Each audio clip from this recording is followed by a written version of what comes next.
안녕하세요. 별빛한 이동주택 김일관 이사입니다. 오늘은 체리형 쉼터 모델 중에 두 번째 버전을 소개시켜 드리려고 합니다. 우리가 제일 많이 나가 있는 농막형의 4평을 추가해서 10평으로 딱 준비를 해봤습니다. 포치도 하나 해봤는데 여기에서 주의할 점은 이 포치 부분은 기둥이 있고 지붕이 있기 때문에 평수에 포함이 됩니다. 이 부분은 10평에 포함을 시킬 수는 없기 때문에 좀 어려워질 것 같고요. 주택을 하시는 분들은 가능할 것 같습니다. 그래서 쉼터에는 아마 어닝이나 처마식으로 된 90cm만 허용이 될 수 있는 부분이 좀 있기 때문에 양해를 부탁드리겠습니다. 주택으로 갔을 때는 그 부분이 평수에 포함이 돼서 건물 자체가 아마 13평에서 14평형으로 변형이 될 것 같습니다. 쉼터는 주택과 동일하게 전체를 아연각관으로 준비를 하고 있습니다. 건물을 단단하게 하기 위해서 사용하고 있고요. 쉼터와 주택은 거의 동일한 자재를 사용하고 있고요. 단지 이제 아연각관의 두께가 이제 폭이 조금 좁아진다는 것이 좀 차이가 있을 뿐이고, 쉼터는 주택이 되지 않기 때문에 굳이 준부련 판넬을 사용하지는 않고 EPS 판넬을 그대로 사용을 하고 있습니다. EPS 판넬이 준부련 판넬보다는 단열면에서는 더 좋습니다. 준부련 판넬은 시멘트 알갱이가 많이 들어가기 때문에 가등급의 단열을 받지는 못하고 나등급이고요. 이 EPS 판넬, 기본 스티로폴 판넬은 가등급에 가깝게 단열이 나오고 있습니다.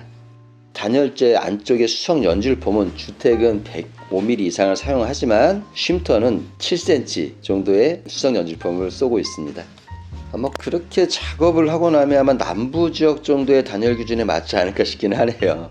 그래서 전체적으로 외부 판넬은 100T, 그리고 그 안에 70mm 정도의 수성 연질폼, 내부에는 이제 편백 누바로 준비를 했습니다.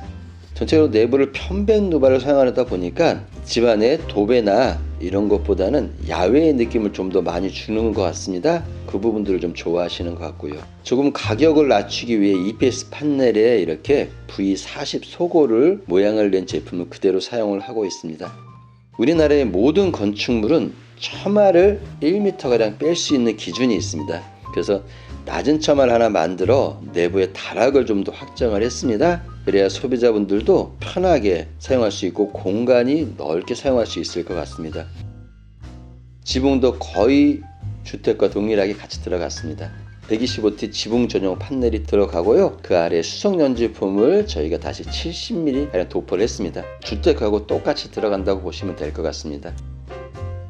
여기 보시면 파이프가 나와 있는데요. 이거는 수도 인입입니다. 여기 외부에다가 세탁기나 다른 걸 넣기 위해서 수도꼭지 같은 걸 요청하시는 경우도 있습니다. 그러면 여기다가 수도꼭지 2개를 만들어 줄 수 있습니다. 전체적인 높이도 추가가 가능합니다. 체리형 쉼터는 최대 4m까지 기준으로 잡혀 있기 때문에 높이 4m까지 올리기를 원하시는 분들이 있거든요. 그럴 경우는 약간의 금액이 추가가 될 것 같습니다. 체리형 쉼터 농막형은 전면에 메탈 사이딩 화이트로 해놓고 그레이 포인트로 하다 보니까 좀 화사하고 밝은 느낌이 많이 나고요. 문도 일반 문보다는 유력형 방화문을 사용했기 때문에 두툼하고요. 도어락에 커버를 하나 준비를 해놔서 비가 와도 가를 수 있도록 준비를 했습니다. 안으로 한번 들어가 보겠습니다. 이 제품은 방범 방충망인데요. 소비자분들이 굉장히 좋아하셔서 소개를 하게 되는데 모기나 해충들을 막기도 하고 저녁에 잠가 놓으면 문이 잠깁니다. 그래서 누군가가 침입을 하려고 그러면 소리 때문에 깰 수밖에 없게 되고요. 그래서 방범이라는 이름이 들어서 방범 방충망입니다. 여기가 거실 공간이고요. 전체 내부 마감을 편백으로 준비를 했습니다. 마루는 탄소 마루로 시공이 됐는데 이 마루 밑에 전기 판넬이 들어갔습니다. 여기에 법안에 따라서 보일러가 들어가는 것이 가능하다고 하면 소비자와 상의해서 보일러를 달아드리도록 하겠습니다. MFC 보드 75mm 그리고 마루와 전기 판넬 사이에 1000W 포졸란 보드를 고정으로 넣고 있습니다. 물론 금액적인 면에서 저희 회사에서도 부담이 있긴 하지만 그걸 해놓고 난 다음에는 바닥 꿀렁거림이 굉장히 많이 줄었습니다. 그래서 맨 하부에 저희가 보온재 5mm를 사용했는데 좀 꿀렁거림이 있어서 걔는 빼기로 했습니다. 보온재보다는 1000W 포졸란 보드를 했기 때문에 하부에 조금 더 단단해졌을 것 같습니다. 저희가 블라인드를 두 군데 준비했습니다. 색상은 브라운과 그레이 색상, 그리고 밖에서 안이 비치는 것을 막아주기 위해서 암막 블라인드를 준비를 했는데요. 밖에서 실루엣이 거의 안 보이기 때문에 암막 블라인드를 소비자들이 많이 찾지 않을까 싶고요. 거실 대창과 중창, 그리고 안방 쪽의 대창도 기본적으로 제공을 할 예정입니다. 창호는 별빛하늘 주택에서 만드는 창호라고 보시면 될 것 같습니다. 저희가 이제 KCC 특판 대리점이라 직접 제작을 할 수도 있습니다. 창호 유리 두께도 일반 주택에 사용하는 22mm 페어 유리 그대로 사용을 하고 있고요. 저희가 이제까지는 그냥 화이트 색상만 주로 준비를 했는데 내년부터는 아사블랙, 특히 외부 쪽의 모양과 디자인을 생각해서 아사블랙을 사용할 예정입니다. 안방을 한번 보여드리도록 하겠습니다. 3.5평 정도 나올 것 같습니다.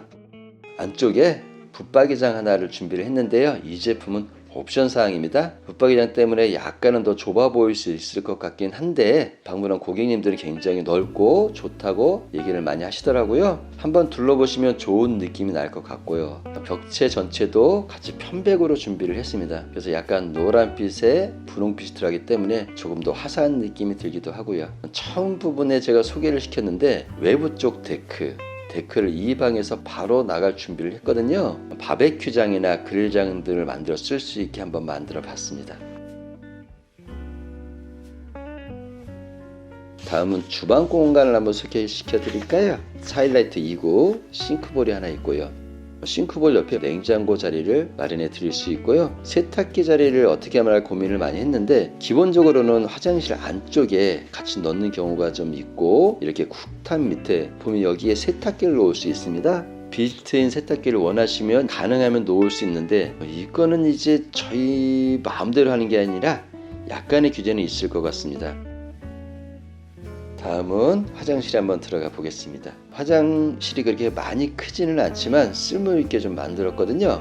아무래도 쉼터가 겨울에 며칠씩 비워야 되는 경우가 많기 때문에 물을 뺄 수 있는 드레인 밸브도 좀 준비를 해놨고요. 세탁기를 놓을 자리를 아까 말씀드렸는데 아기사랑 세탁기 같은 경우는 수납장 방향을 틀어서 밑으로 놓으면 가능하고요. 그런데 아기사랑 세탁기가 너무 작다, 그래서 한 8kg에서 10kg 정도 필요하다고 하면 세면대를 옮기고 세면대 자리에 세탁기를 놓을 수는 있습니다. 대신 공간이 조금 좁기 때문에 전체적으로 다락을 포함해서 앞으로 한 20cm 정도는 다락 확장, 화장실 확장이 필요할 것 같습니다.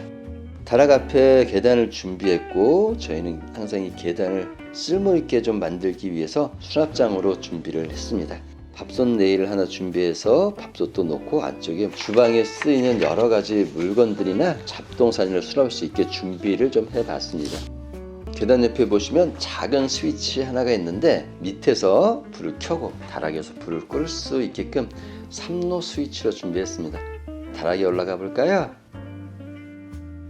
다락이 보시는 것보다 상당히 넓을 텐데요. 이 자리를 침실로 많이 쓰다 보니까 이렇게 침대를 저희가 하나 준비해 놨습니다. 이 제품은 창도 2개를 준비를 해 놨는데 밖을 볼 수 있고 바람이 잘 통할 수 있는 창으로 준비를 했습니다.